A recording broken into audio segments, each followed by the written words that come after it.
Cuando Adrián aceptó el trabajo de documentar los sonidos del teatro Albeniz, no creía en fantasmas. Era técnico de sonido, especializado en grabaciones de campo para documentales de naturaleza. Su mundo era el de los decibelios, las frecuencias y la acústica. Los espíritus, pensaba, eran cosa de gente impresionable o de guionistas de terror. El teatro llevaba cerrado 30 años. Un incendio en 1985 había destruido el escenario y parte del patio de butacas, pero la fachada modernista y la caja del teatro se mantenían en pie.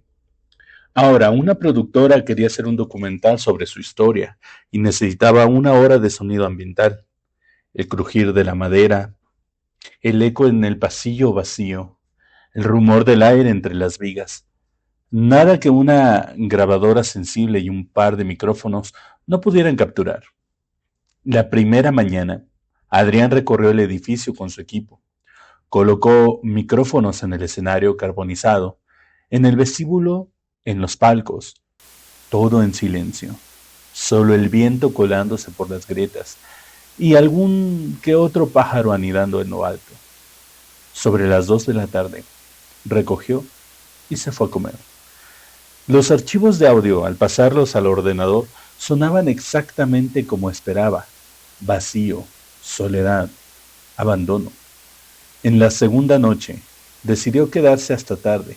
Quería grabar el ambiente nocturno, cuando los sonidos de la calle se apagaban y el edificio se quedaba a solas consigo mismo. A las 11 de la noche, todo estaba en silencio. Se sentó en la penumbra del patio de butacas, los audífonos puestos, y esperó. Fue entonces cuando lo escuchó. Primero fue un rumor lejano, como el de una conversación al otro lado del muro. Luego, unas pisadas. Adrián ajustó el volumen, pensando que algún indigente o algún curioso se había colado. Pero las pisadas no sonaban a tenis ni a botas de seguridad. Eran pasos ligeros, rítmicos, como un taconeo que resonaba en la madera del escenario. Y no venían de la calle, sino del interior del teatro. Se levantó y fue al escenario, y los pasos se oían claramente ahora, justo donde 30 años atrás ardieron las tablas, pero no había nadie. Adrián encendió su linterna y barrió el lugar. Vacío, polvo, butacas chamuscadas, nada. Regresó a su silla intrigado. Los pasos continuaron unos segundos más y luego cesaron. Durante el resto de la noche no hubo más fenómenos.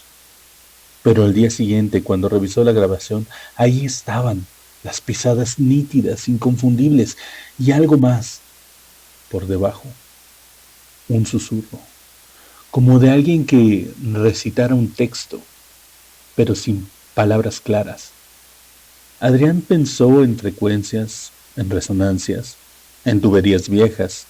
Descartó una explicación racional, pero no le dio más vueltas hasta la tercera noche.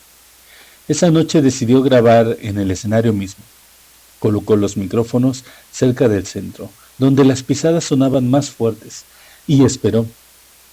Sobre las 11:30, los pasos volvieron, pero esta vez, además, vio algo. Fue un destello, apenas un parpadeo. Una figura femenina, vestida con un traje de época, cruzó el escenario de izquierda a derecha y desapareció. Adrián se quedó paralizado, el corazón golpeándole las costillas. No era una aparición nítida, sino como una imagen transparente, un velo que se movía. No le miró, no se detuvo, simplemente caminó y se esfumó. Durante los siguientes días, el patrón se repitió, siempre a la misma hora. La figura cruzaba el escenario.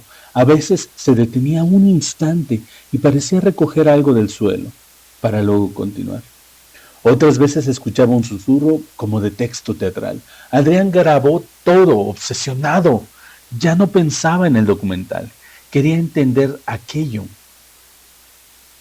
Consultó archivos del teatro, descubrió que en los años 20 una actriz llamada Elena Garcés había sido la estrella de la compañía.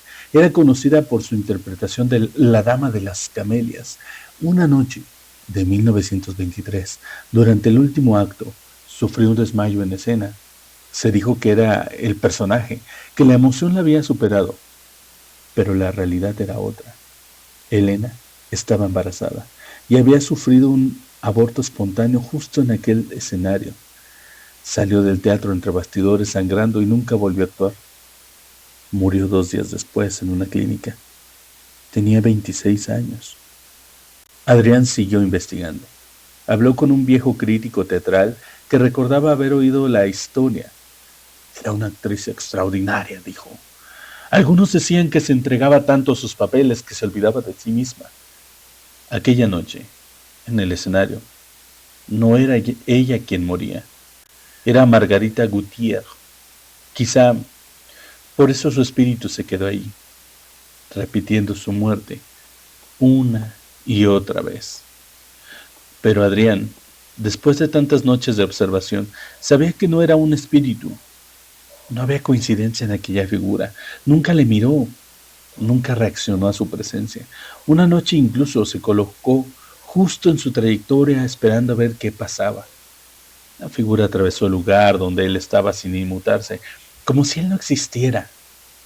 Adrián sintió un escalofrío, pero no era miedo. Era la certeza de que estaba ante algo completamente distinto a lo que la gente llama fantasma. Una madrugada, mientras repasaba las grabaciones, encontró la clave. En una de ellas, además de los pasos y el susurro, se oía de fondo un murmullo más denso, como el rumor de un público. Ajustó los filtros, aisló la frecuencia y allí estaba. Aplausos.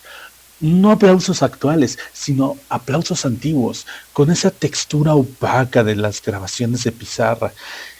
Y entonces lo comprendió. Lo que ocurría cada noche no era la repetición de la muerte de Elena, sino de su última función. El momento en que, en medio del tercer acto, ella se desploma sobre las tablas. El público, que no sabía de su tragedia real, aplaudió creyendo que era parte de la obra. Elena se levantó, hizo una reverencia y salió de escena. Esa fue su última actuación.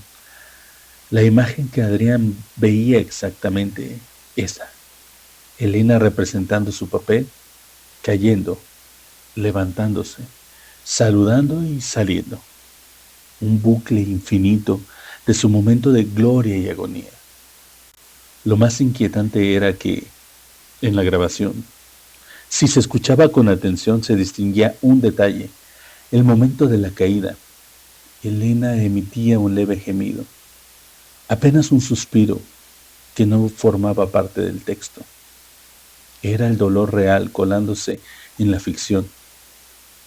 Adrián decidió una última noche de observación.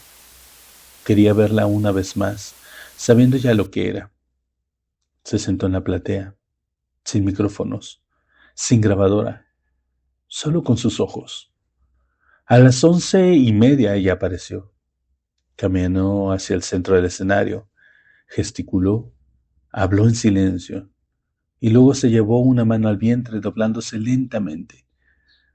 Permaneció así unos segundos.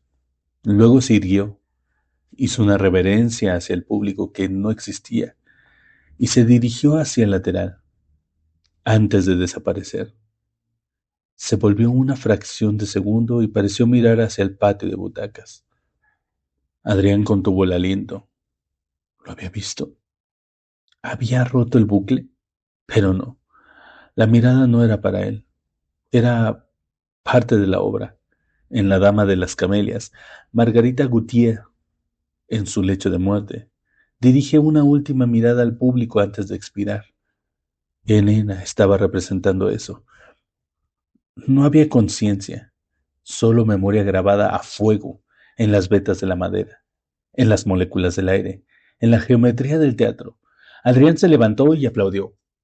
Un aplauso solo, que resonó en la sala vacía. La figura ya había desaparecido. No esperaba respuesta y no la hubo. Al día siguiente entregó su informe a la productora. Dijo que el teatro tenía una acústica excepcional, que los sonidos se conservaban de manera asombrosa. No mencionó a Elena, no valía la pena. El documental se emitió meses después, y en un momento sobreimpresionado, en una imagen del escenario vacío, podía oírse muy tenue un rumor de aplausos. Los espectadores pensaron que era un efecto de sonido. Adrián, que lo sabía, sonreía para sus adentros. Había comprendido que los fantasmas no siempre son almas en pena. A veces son solo ecos, grabaciones que el mundo reproduce sin saberlo, porque hubo un instante tan intenso que el tiempo decidió quedárselo. Y nosotros, los vivos, somos los únicos que podemos escucharlos, pero ellos nunca nos escucharán a nosotros. Eso es lo que aprendió en el teatro Albeniz. Y por eso, de vez en cuando, vuelve una noche cualquiera, se sienta en la penumbra y espera a que den las 11:30, no para verla, sino para sentir que, en algún lugar entre la ficción y la memoria, una actriz llamada Elena sigue interpretando su último papel. Y siempre, siempre, al final, aplaude.